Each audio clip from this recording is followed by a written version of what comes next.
Hello and welcome to the Cardiac Cats YouTube channel. I'm your host, Jacob Shorba, and today we're going to be recapping the first preseason game.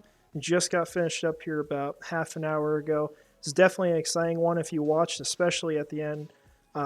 Preseason's been kind of boring the last couple of years. Hasn't been much going on, a lot of losses as well. But Jacksonville had one of the best preseason games that they've had in seemingly a very long time, at least from when I've been a fan. But we're going to talk about how some of the players performed and the way this team looks. And if you watch the beginning, seemed like it got off to a terrible start. Immediately had a Trevor Lawrence pick, bad throw, pretty much straight to a defender. So you wonder if there's a miscommunication, receiver did something wrong. But regardless, was not a good throw, was not a good call, and they ended up turning it over early. But what you saw from the team after that, and really just throughout the game, was that players consistently were stepping up, they made big plays, and they prevented bad situations from getting worse. And quite frankly, they took a lot of them to their advantage. Because if things went the other way in this game on a lot of those opportunities, Jacksonville would have been down. Probably would not have won this, might not have even been within a possession at the end. You had great performances by players like, for example, Gregory Jr., who's right now battling for a spot as the nickel starter on the defense. He's the second guy, I believe, right now behind Trey Herndon. He recovered a fumble early, which even though he didn't force it, it's important to recover it, and so it plays just as big of an impact. But if that's not enough for you, he also forced a fumble just after that on the 1 yard line to prevent a Dallas score. And you think about it, if this is a regular season game, if Dallas scored on that play, Jacksonville loses the game. Unless they're making a drive at the very end. And maybe they do. But that's a score that would lead to the Cowboys having more points than what Jacksonville had. So, huge play by Gregory Jr. Really impressed with how he performed. And I hope that the team's able to take notice of that. And maybe he can go out and earn that nickel role and end up being a starter, which you'd love to see. Because even though Trey Herndon played there last year, you want to have plus starters, and Herndon is not that, at least right now.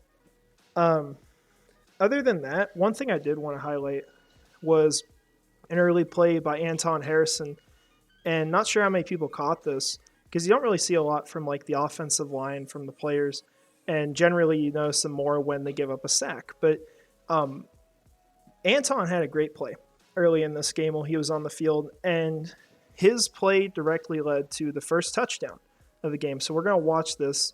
You see him on the right side here, 76. I'm going to turn down volume just in case this is super loud. But he's got two guys that end up coming in on this play. He's got this guy here, and he's got another defender that attempts to come in.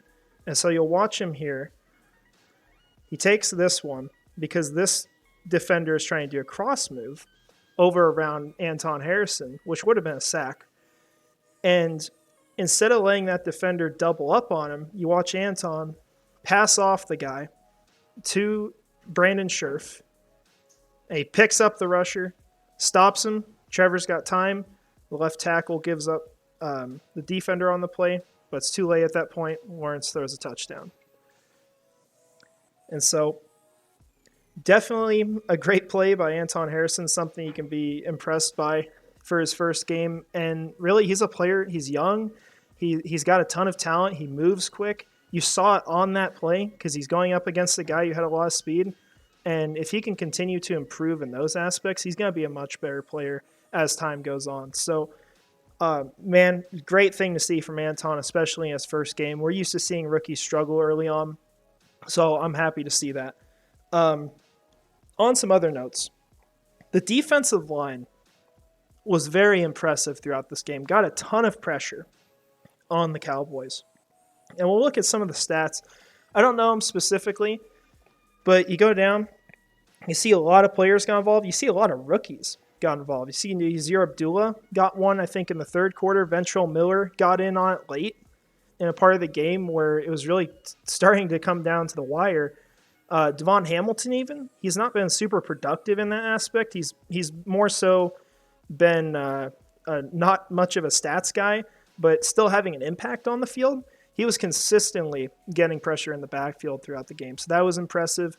You see Christian Broswell here. We'll mention him. He got an interception in the game as well. Another player, I believe, who's competing for the slot role. So tons of competition there. Jeremiah Ledbetter, someone who I think was at the bottom of the 53-man roster last year.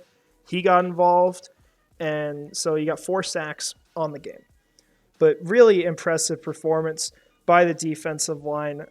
Talking about other rookies here, players that struggled. And these are more so second-year players. You had 2 guys who really struggled today, one being Kevin Austin and the other one being Snoop Conner. With Kevin, it's the same thing as last year, and it seemed like it was getting better in training camp, but he's having a lot of struggles catching passes, dropping constantly. There was a 4th down. The ball's thrown a little high to him, but it's catchable. Goes straight through his hands. Looks like he just wasn't even ready for it.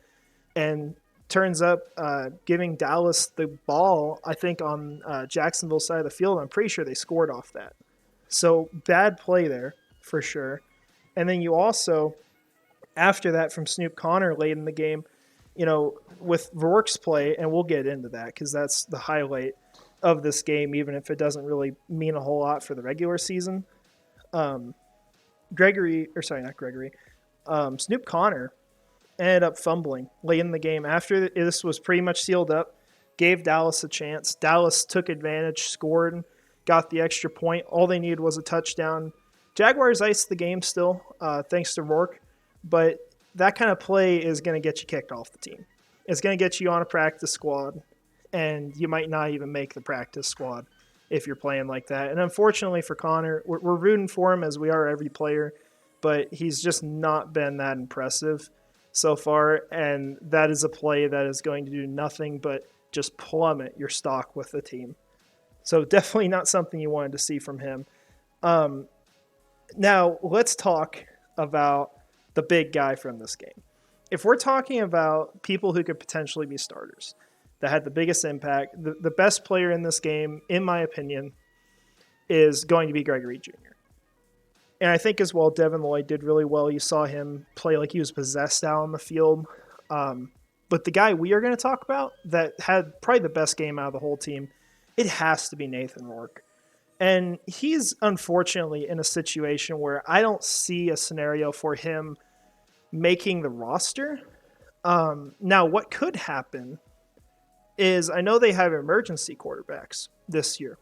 So I'm not sure exactly all the details on that, but you could see Rourke be kept around as an emergency quarterback for the team. And if he is, that's fantastic. If he plays anything like he did today, because the way he played, I mean, we can look at his stats here. It's not super impressive. Like the completion percentage is kind of low, but he didn't throw an interception.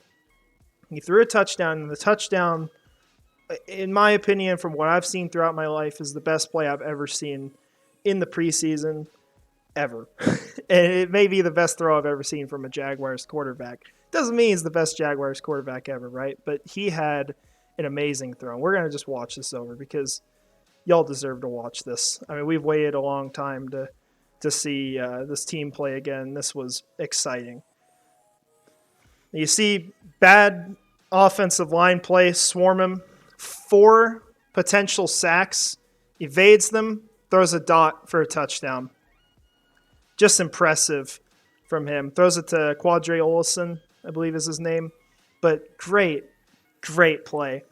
We lost it at our house, even for a preseason game. Like, I don't know, I was watching with my brother. We just drove up here to see the game with him, celebrate my niece's birthday, and we were super excited watching that. One of the best plays I've seen in a long time.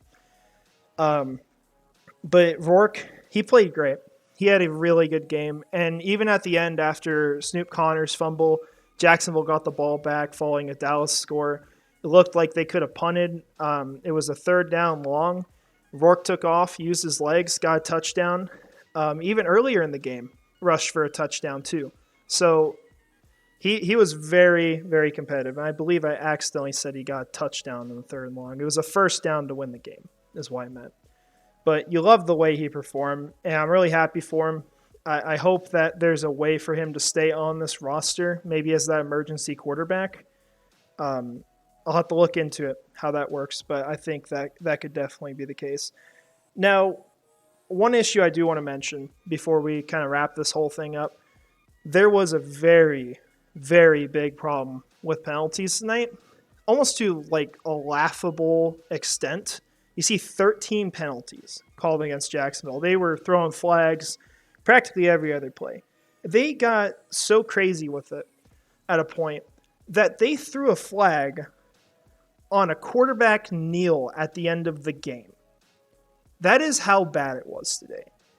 And when it gets that bad, it's very easy as a fan to be upset, to say that the refs hate them, especially when we're watching the Dallas Cowboys present the broadcast. Like, I was laughing at it myself. But even if that was the case, 13 penalties is way too much. And this team still has a problem with them. It's a lot of backups causing them too. But that's something they're going to have to work on. They have to be more disciplined because that is how you kill drives. We see all the potential in the world with this offense. But if there's a lot of penalties, it's not going to matter because they're going to have to overcome 2nd and 20s throughout the year if they're going to have these bad plays like that. And so that's going to be an issue. That's something they're going to have to address. But overall, looking at this team, they look the part of a contender. They look like a playoff team. They look the part of a team that's like the Chiefs or the Bills or the Bengals. They're very clearly in that top 4 mix. And there may be other teams that enter that mix too. Could be the Jets, could be the Ravens. I mean, you could see a team like the Dolphins do it. But Jacksonville's in that mix already. They should be top 4 no matter what, and they have the potential to go all the way. We knew that before this, and in this game, from what you saw all across the roster, this looks like a championship roster. You see depth. That's why they're more competitive now than they have ever been in the preseason, because they have players who can play later in the game as 2nd and 3rd stringers that are talented. They made 13 selections in the last draft. So I'm happy to see that. We can't read too much in the preseason, but they look the part right now. And we'll have to see how they perform in the next couple of weeks. Have to make sure they're ready for the year. It's exciting, though. It's fun to watch. I'm personally glad as well that we finally have another football game happening, so I don't got to think about the divisional round last year all the time. But this was a good one. I hope you guys enjoyed that game. But that's it from me.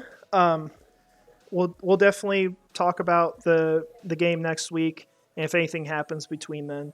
But that's all I've got today. So hope you guys enjoyed. Hope you guys have a great rest of your weekend. Go celebrate Victory Sunday or Monday or whatever it is. But finally, go Jags.